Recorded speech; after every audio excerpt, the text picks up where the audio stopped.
లబ్ధిదారులతో మాటలు పడుతున్నాం. నిజమే, మాలో తప్పు చేసే వాళ్ళు ఉన్నారు. 100% మేము కరెక్ట్ చేస్తున్నామని కూడా అన్నాం. చేసే వాళ్ళు ఉన్నారు, చేయలేని వాళ్ళు ఉన్నారు. సరిదిద్దుకునే అవకాశం మీరు ఇస్తున్నారు. అది మేము సరిదిద్దుకుంటాం. నిజంగా మాకు ఇలాంటి నాయకులే కావాలని కోరుకుంటున్నాం.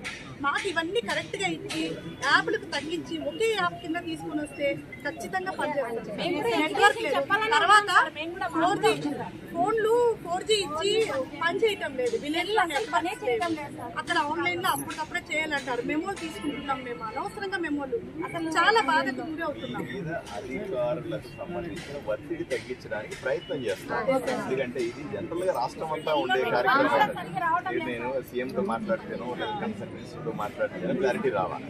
కాబట్టి నేను యాప్ల గురించి వాటి గురించి వాళ్ళతో మాట్లాడి మీకు సమాధానం నాకు వెంటనే మార్పు